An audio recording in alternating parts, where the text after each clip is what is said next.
Welcome back. Here with this special edition of Let's Talk Money. 4 women in the studio. You guessed it. We're talking women and money and why we need to take greater control of our financial destiny. We've got some queries coming in from our viewers as well. And let's take one as an example of the wider questions that are existing out there.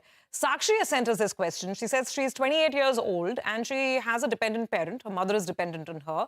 She's saying right now we're living in separate cities, but she needs to plan for her retirement by the time she turns 50, and she's already thinking of her investments, which is great, 20 to 25,000 rupees a month. Sakshi, congratulations to you. And Sumaira is going to talk about how you can use mutual funds in a more holistic way in just a bit.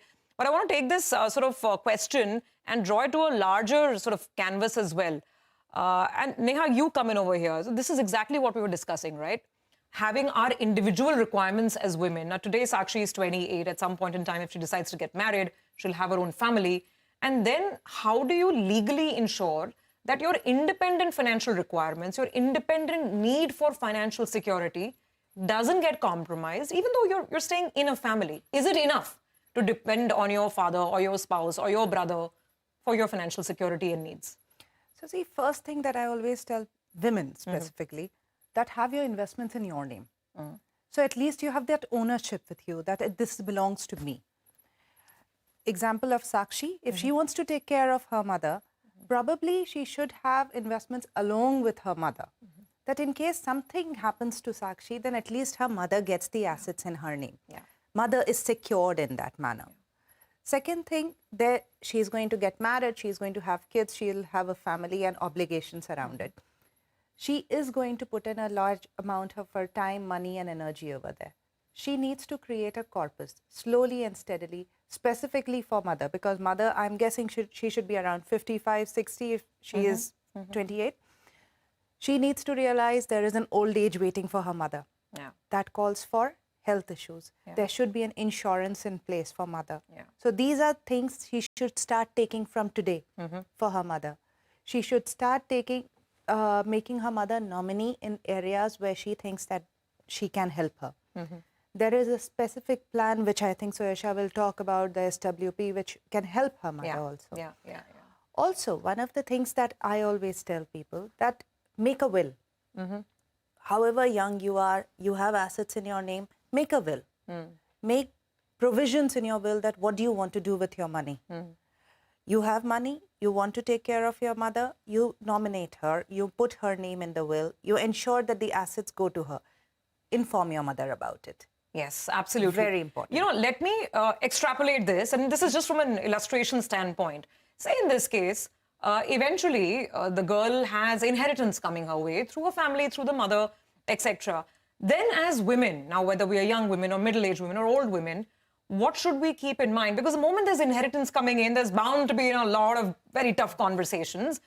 In whose name should those assets go? How do you ensure that if the parent intended the girl to be secure, how does she fend off a lot of the others who might have a lot of advice to give?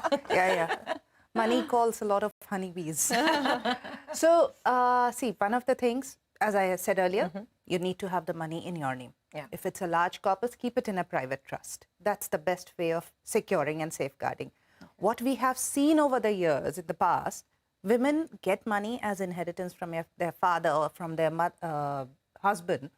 They end up transferring that money back to the family members or to the brother or to the son or to the daughter, that you manage it for me. Why? Keep it in your name. Let them manage it in your name. That's the best way to move forward. Again, have a will, have a trust, have these safeguards in place. One of the things which we talked about earlier, which was educate yourself. Whether you're young, old, doesn't matter. Educate yourself. What is the money that you have? Where is it getting invested? How are you going about it? What is your end objective? Do you want to take care of yourself in case something happens to you? You're physically not able to do anything, then who's going to take care of you? Those kind of things should be taken care of. Those things should be thought through. So those objectives and goals should be worked upon. Sure.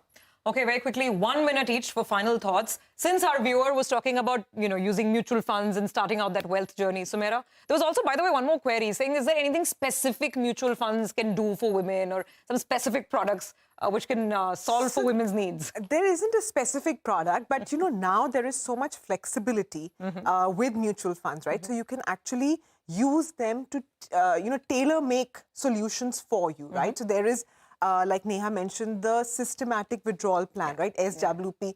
It is one of the most powerful tools that you can use to sort of craft a solution for your particular need. You want to start a startup, you want to take a mid-career break, or, whatever your requirement may be. You just need regular income.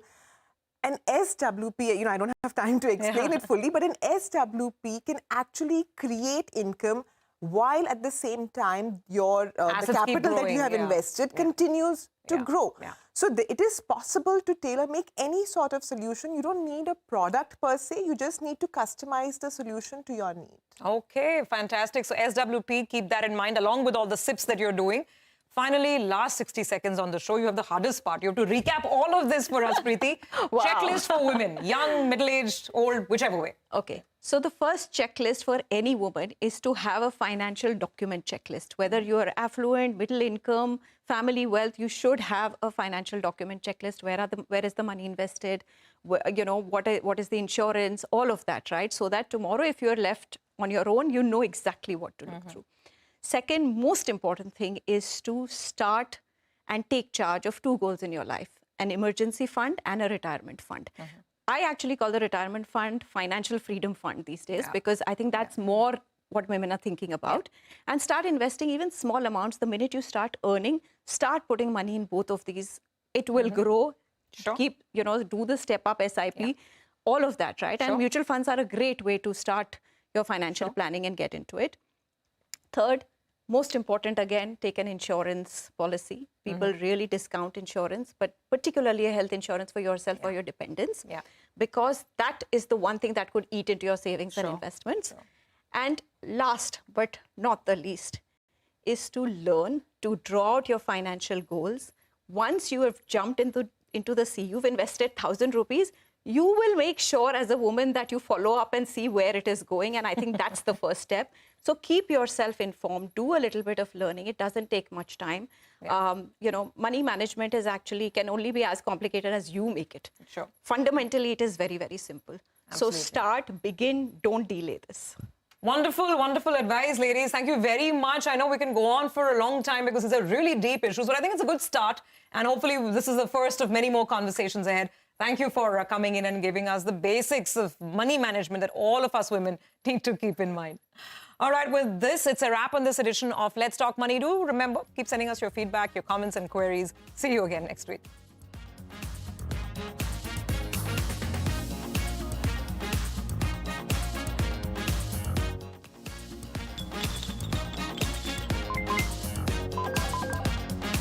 Let's Talk Money